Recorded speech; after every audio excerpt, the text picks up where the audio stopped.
Ready? Can I take a picture with you?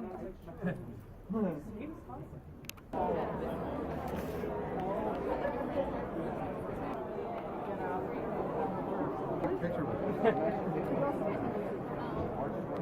Please. Okay. Okay, 1, 2, 3. I was trying to conserve room. Beautiful. Yeah. Dude, that's so weird. No, we can't have that. It's something else. Okay. Cheat. There were so many people who were talking.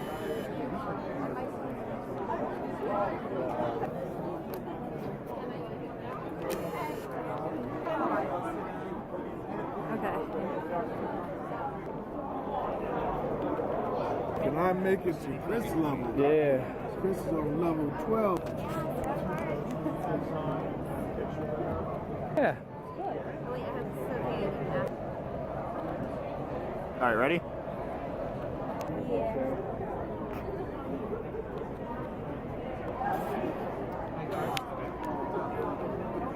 We're sitting in the lobby. I just saw this as a movie for a friend of mine.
Yeah.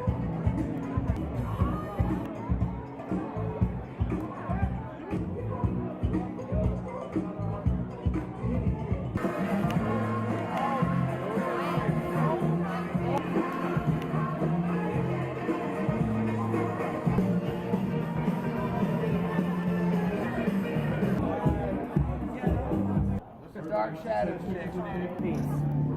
Ceremony.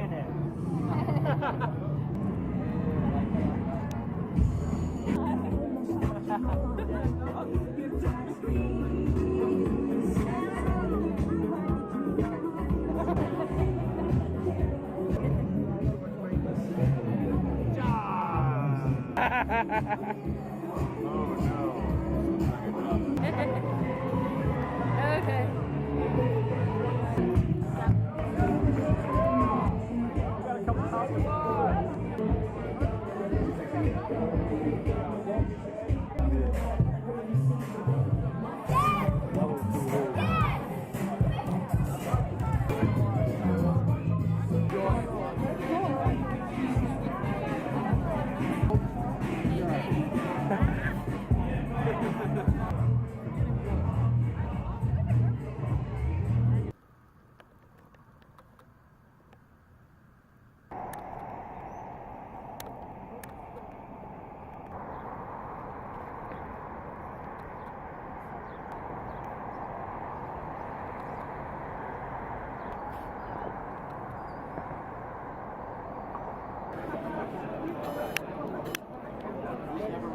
Answer. Just my name. Yeah. Trying to get to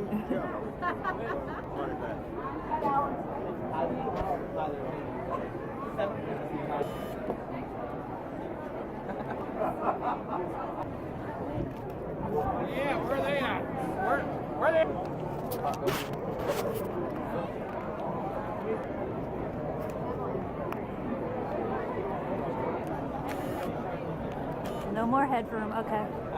Come on.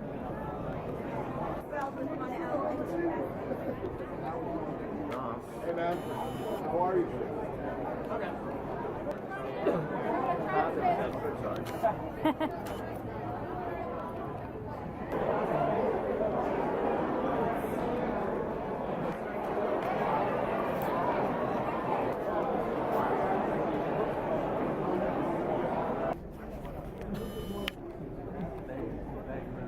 You have two Price family members here today, and I want you to introduce Alex, and I'm a workaholic. I work 18-hour days, 7 days a week. Generosity and service and generosity and power in 1929, and right before he graduated in the 1940s, James Thurber wrote this wonderful piece for the New Yorker, which is hilarious. But now I show a clip from YouTube chronologically. It's not hung by theme. There's sort of that we should take my dad deep sea fishing for last time. So I'll explain why later in this hour. However, I am a fan of horror fans because, you know, it's you guys who have kept my dad's legacy alive. You guys have kept him in people's hearts, on people's minds. And I am so grateful to you guys for loving him as much as, frankly, I did. I love my dad so much, and that's why I come and do these talks.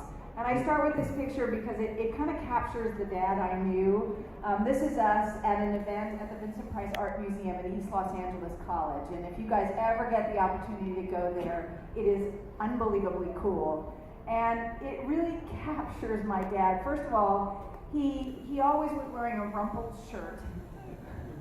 And if you'll notice, he's got, I think this has one of those little pointer thingies, he's got plastic forks in his pocket because if there was any opportunity to get food, he didn't want to miss it. But I think you can see how much we loved each other. You know... Yeah, to the other...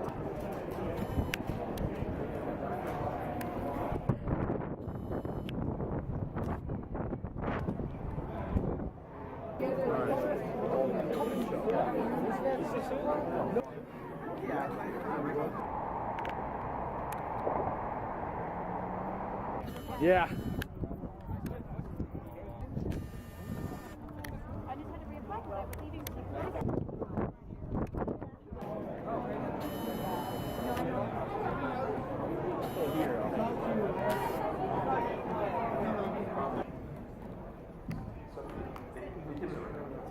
VIP party is my new best friend. We had John, much to my great gratitude. Yes, you would know from not only this film, but also, and last but not least, along with this film, we try to keep the doors shut as much as possible. And we worked together for a few weeks. Sad. And he started joking. Always the movie that's really good. Although, however, sometimes you do a scene in a day to love work with, love with the director. You know, it's all in hindsight. But I do remember enjoying. It was somewhat slanted because you were a hero. But no, we always have fun. We've done. I was wondering why I was doing it, except that seeing Alex Boyes is real. Also, I never turned down work. But and I'm hoping I can attend. But I also know Hollywood is a business, so. Really thrill ride. a lot of fun. And really good.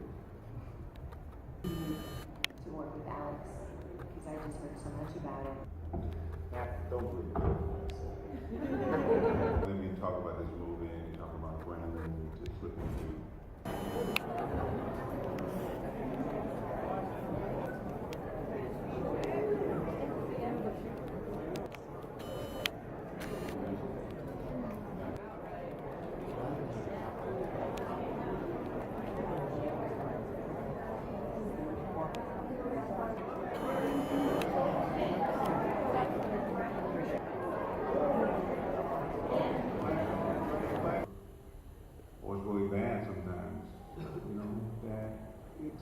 It just is what it is, and you gotta enjoy it because There's a line I read from a movie called To Live and Die in Las Vegas, I think it was, and the line was, if you want to make God laugh, tell him your plans.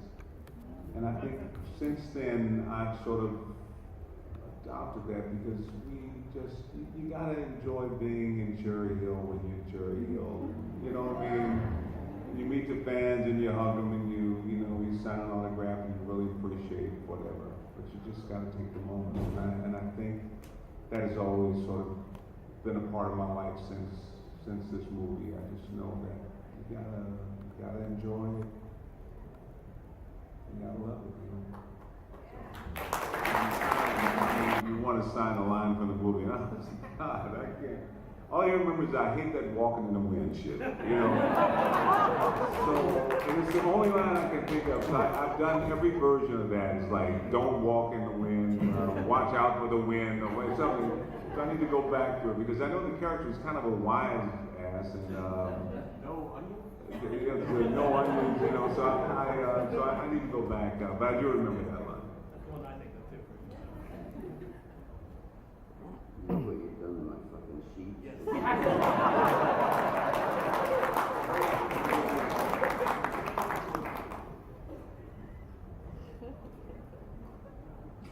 have some of Wayne Fox lines, right? He had some. Who else is funny? Are you sure? She put her leg up on the table. And right there on the inside of her thigh is my face. And to this day, I'm still traumatized. She says, "You want to see? You want to see me make him wiggle?" You say, "Him who? Him who? I'm here." She says, "Oh, yes, tricks." So that was good. I can't top that. I know where we go from here. Yeah. Sometimes you can just be straight up and you can just be honest, and that's the whole point, is that you can just be direct with people. And sometimes I mistake what is probably band stuff for friendships. And I guess that could be kind of confusing. So that's the downside of this business, I guess, because it's just hard to read, and sometimes you say things and people mistake things, and it just sort of, it breaks my heart that there's a little barrier that you can't really, but, so it's, so sometimes, I guess, I've had some weird band experiences, but just sometimes you just, it's just because anybody can say anything, and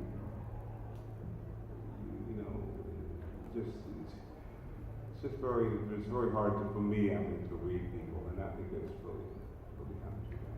Give us a for instance. Well, no, just sometimes, you think that, we connect. I always sort of want to connect on a real basis, and I just want to feel like, wow, we kind of know each other, and I'm just sometimes just made aware that we don't know each other. That we just met here in Philadelphia, in Cherry Hill, and that's all good. But so that's the hardest part of the whole band thing for me. And like Tony was saying, I can't top the inside of the lake. I went to buy a car, and the salesman said, "We have a mechanic here. He's a big fan of yours, and he has a tattoo of you." And so he calls the guy in, and I'm thinking he has a little tattoo, but he has his entire calf from his knee down to his ankle. This guy's about 6'6", with my face on his leg, and so sometimes that stuff gets a little odd, but yeah. So. I'm sorry, what? No.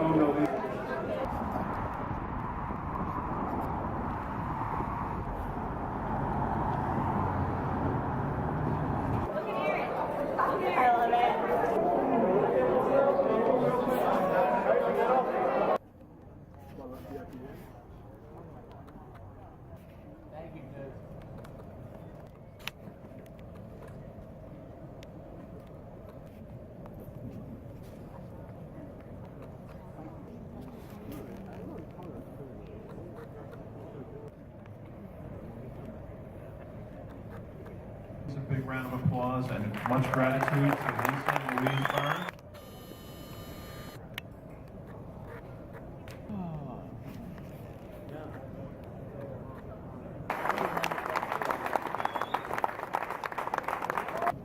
Sorry it took so long. Dave had me back there with last. And I have to tell everybody, I've had a 2013. Wow. It starred in I was asked to star with Finn Jones from Game of Thrones. What do you call it? The camera, the coat.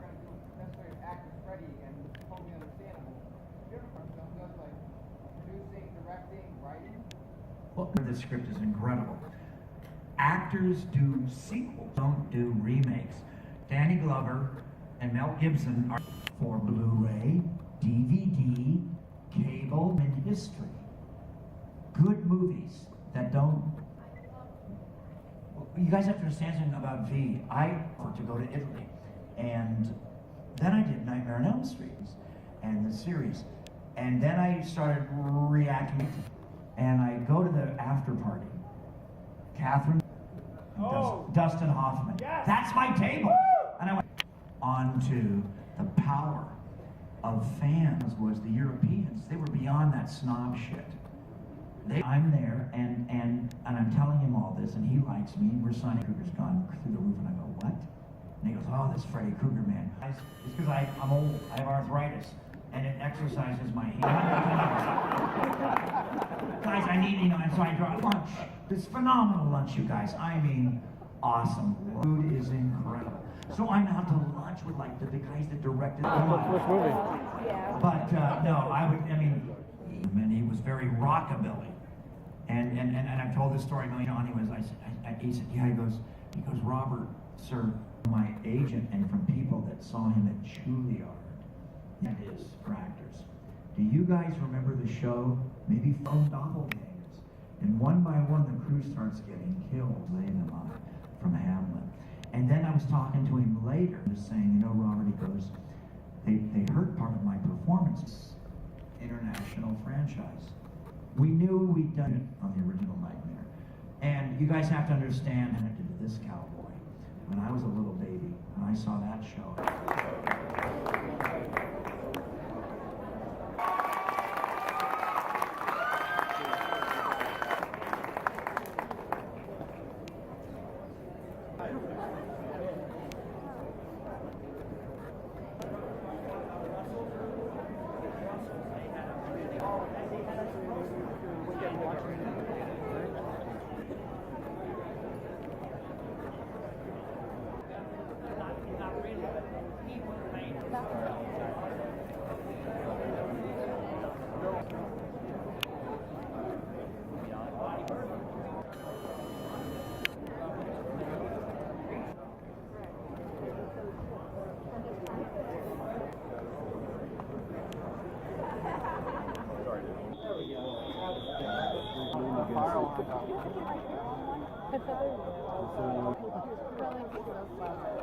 We have Wizard, which is kind of weird, my old Wizard label.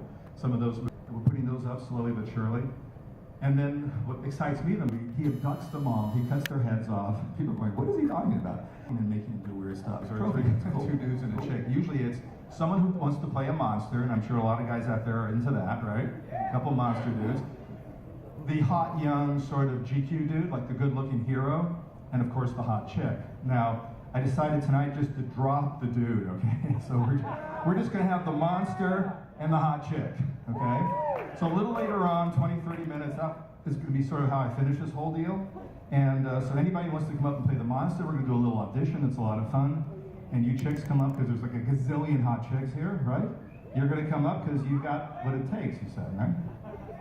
She says they're here, oh my God. So, gosh, so much. Oh yeah, I promise there are a couple of people here who said, you gotta tell a Gary Busey story. It's like, I've been telling these stories for 10 fucking years, man. I worked with the guy one day, and I have squeezed out like hundreds of hours of Gary Busey. But I will tell, I'll tell the most non-PC one of all, just to get down and dirty, right? I'll do that for sure. So, now here's what's weird. This is what, year 7 for Monster Mania? That's what I said. You're 27? 27. All right. Well, we should all give a big thanks to Dave Hagen, man. Seriously, Dave. You know, putting the show on. 27 years. When I was here 4, 5, 6 years ago, or whenever I was last here, if someone would have said, okay, in 5 years there'll be no video stores left in this country, you know, none of the big chains will exist anymore, and you're going to be doing this streaming thing, you know, and kind of explain what's going on, and someone would have told me that there'd be an outfit called Netflix where you could access 50,000 movies for $8. I'd say that's crazy. You know, what's the value of a movie in a weird way? You know, if you can access a good ton of movies for no money, but that's the world we live in, and it's cool. It has its cool things as well. And I know there are a lot of diehard DVD and Blu-ray people like me, because I love that Blu-ray and I love putting it in the machine. But I've gotten lazy. You know, you sit there with that streaming thing, and all you have to do is like work your thumb, you know, as opposed to like getting up, taking that Blu-ray, putting it in the machine. What a hassle! You're going to be like, he's crazy. It's not so bad. But so anyway, it's a bummer though, because as a filmmaker, what I would do, and we've done this pretty successfully now for like forever, is you make a movie and you promote it, and then you ship out tens of thousands of units to all those video stores that are no longer Blockbuster in Hollywood and Tower Records and The Warehouse, and they would, you know, put them on their shelves, and that's how we all, me included, discovered all these cool movies. You discovered my movies that way over so many years, and I discovered other films, and that local video store is gone. It's just really weird. So it's tough for filmmakers because, you know, what do we do? How do you know, spend the money and then get the movie out and make sure you guys can see it? And it's really actually kind of sad that we can make a movie now, unless we find a new way to deliver it, which we're obviously working on. There's no chance of any of you guys seeing it. People think, well, whatever happened to Full Moon? Well, it's what happened to your local video store. You know, it's just not there anymore. So who would have thought this even 4 years ago? So what I did when I saw all this coming, and some of you know because I met some of you today and yesterday at our booth. What I did is I said, well, let me do our own little. It's bad. It's you know, usually when I have more time, I tell 2 or 3 Gary Busey stories and kind of lead up to the real nasty one. So I'm just jump cutting to the nasty one, if that's okay. So, all right. So the backstory is I made a real serious movie about a killer cookie called The Gingerbread Man. And I'll tell you more about the team-up movie in a moment. So anyway, and I thought, you know, it'd be cool to have some celebrity-type person be the spirit of the cookie, because luckily for us in the script, the guy dies right away, right? He gets shot, the celebrity type, and his witchy mother takes his body and turns it into ashes and somehow gets the ashes into the cookie batter or the gingerbread batter, and out comes a pissed off cookie, you know, with the spirit of Gary Busey. If you haven't seen Gingerbread Man, you're missing a super classic. So anyway, what's cool about it is the fellow, whoever the actor was going to be, only worked 1 day, right? Because it's the beginning of the movie, there's a shootout in a diner, this character gets killed, the next thing you know, he's part of a cookie. So that's the opportunity in Hollywood to hire kind of an important celebrity if they're willing to, you know, ruin their career. No, I'm not just kidding. If they're willing to, you know, do the gig. Because all you have to do is pay them 1 day. So if a guy makes $300-400 grand because he's got a name, and you say, look, I need you for 1 day, you could get away with maybe $20,000-30,000 for that 1 day. So our first, well, it sounds like a lot, but you know, for a big name, that's actually pretty cool. So for some reason, I'm not sure where it came from, our casting guy said, you got to go for Gary Busey. And Gary even was, I mean, Gary now is really well known. He's been on TV, but 10 years ago, he still was known, and his reputation as a lunatic was certainly there, but not as popular as he is now. But I said, there's no way we're going to get Gary Busey. There's not a chance. And so they said, you got nothing to lose. Let's make the offer, send him the script. So we did that, and I'm thinking, well, we better find some more realistic names. Because Gary Busey, who, you know, I think he won an Emmy, and he's a songwriter, and he's directed great stuff, even though he had that accent and he became weird. He's just not going to do it. So we get a call the next morning from Gary's agent saying, Gary loves your cookie movie, and he wants to fucking do it. I said, really? Yes. So anyway, there are so many stories, but, you know, we're all prepared. I've worked with crazy people before. You know, I worked with Klaus Kinski, who put a gun to my director's head once just to get the right shot. That's how insane he was. He was really I mean, you believe that Kinski would actually kill you if you got pissed off. Gary is more just wacky. So we heard about this, and I was ready. I was directing the thing, and I've dealt with crazy people. I thought, listen, no matter what, plus how bad can it be? It's one day. It's just one day. It's not like 5 weeks. It's one day. So he arrives on set. There's all sorts of shenanigans, and the car he wanted a van with certain candy, and if he didn't get the candy, he wouldn't. All this weird stuff. But his reputation was, it probably still is, a super womanizer, and that, hide all your chicks because he's really out there. I said, well, it's one day. We're all here. We're on the set. We're at this diner. How bad can it be? Well, about an hour and a half into the day, and I already met him, and he was nice and weird. Someone came to me and said, the guy walked into the motorhome, the wardrobe ladies, and this one particular lady has these like massive boobies, and he went up to her and introduced himself and grabbed her boobs.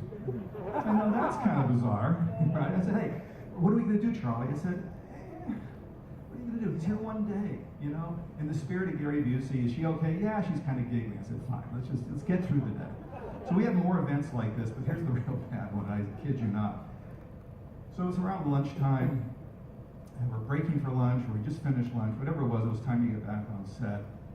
And our AD, assistant director, comes up to me and says, Gary's gone. He has that reputation too. If he's not into it after 2-3 weeks, he just goes home. It's like, what about the movie? This is like 5 hours. I said, Gary's gone. He's gone? Yes, he's gone. He's nowhere. We're here. We're the diner. There's that back area where we have his motorhome. There's the highway. We would see him. He didn't drive away because we brought him to set, but he's gone. No one can find Gary. I said, that's ridiculous. So I'm walking around the set, and everyone's, where's Gary? Where's Gary? And the girls are like, where's Gary? So there's no Gary. And so I'm walking back to where his motorhome is, kind of in the corner in this parking lot. I feel bad. There's kids here. Sorry, kids. Anyway, I'm leaning on his motorhome. Of course, I went in there just to double check, looked in the bathroom, lots of candy wrappers, no Gary. So I'm leaning on the bus, on the thing, and I hear something like, where's the bush? I said, what's going down? Where is the bush? And I hear little giggling, like, what the fuck? I could recognize his voice. So I go around the back of this motorhome, and this is what I see. There's Gary, who's got these 3 young girls from our set, sort of trapped, and he's literally saying, goddamn, where's the bush? What happened to the bush? When I was a kid, there was bush everywhere. Do you have a bush? No, I don't. Why the fuck not? Where'd the bush go? That's kind of my Gary Busey story. Oh my God, okay. But enough monster dudes. Why don't you come all the way over here? They're all cool. They're very quiet, and they did their thing. So just calm down a second, right? Right? You've been in there as the gingerbread man for years. You have one little light, which is kind of a bummer. Stand right over here, Cookie Dude. And try to play everything towards the audience, okay? And look all cool. Actually, girls, why don't you move down a little bit? Look at the audience. They're going to look at you. They may make little moves, okay? Cookie Dude, you stop, right? So look at the audience and show them how strong-willed you are. Well, look at the girls to your right, the booby girls. Look back at the audience. Shake your head. You're not going there. Nope. Nope. Nope. All right. So on action, you slowly walk. Girls, you try to entice him. He's not being enticed. And no, on action, dude. Step back. That's the rule. Without action, nothing happens. All right, let's do that again. Look at the audience. Nope. Back and forth. Nope. Look at the girls. Look at the girls. And look back at the audience. And make a gesture like they don't interest you. They don't interest me. Nope. All right. And here we go. And action slowly. Walk slowly. Look at the girls. Girls, be sexy. Look at those awesome boobies. Nope. Nope. Walking. Super nope. Super duper nope. Walking. But wait a minute. You have an evil plan. Turn to the audience. Turn to the audience. Yes. Not so quickly, dude. Not so quickly. Turn to the audience. Now slowly raise your hands up. Slowly raise your hands up. Now it takes about a minute for you to get cranked up with your evil ray, okay? Like a whole minute. So you're getting cranked up. It's awesome. It's not awesome. The audience, scream a bit, audience, just for fun. Boobies, quick boobies, boobies, boobies, fast, no real boobies. Take the shirt off. He's not gonna fall for that. More boobies. We're seeing half a booby. We're seeing a nipple. More boobies. You especially, like tall, dark chick. More boobies. Okay, now that gets you. That gets you. And what do you say? Boobies. Thank you. And cut. A big hand for all these awesome people.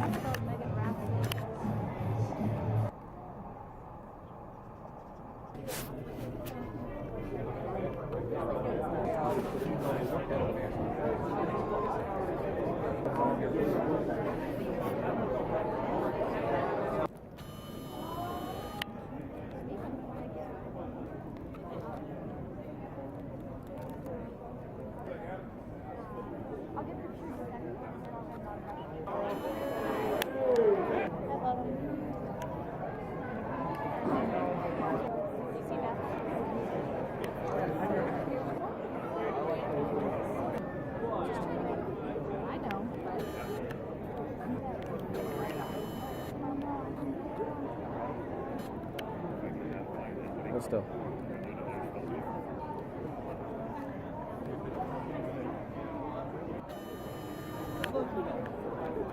Two shows ago, I think. Hi, how are you? That was crazy. What can we do for you? Come on now. Yeah.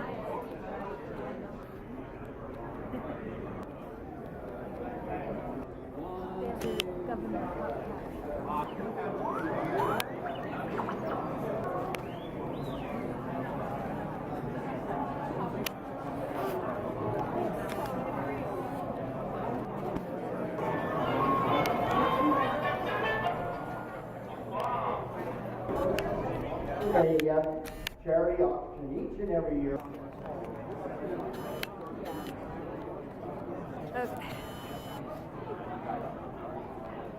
Okay. You are. All right. Yes. Wilson back for a reason. You know what I mean?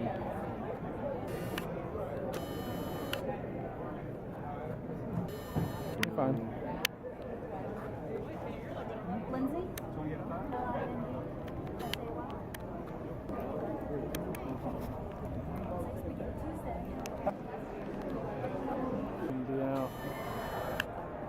Farewell shots of the hotel.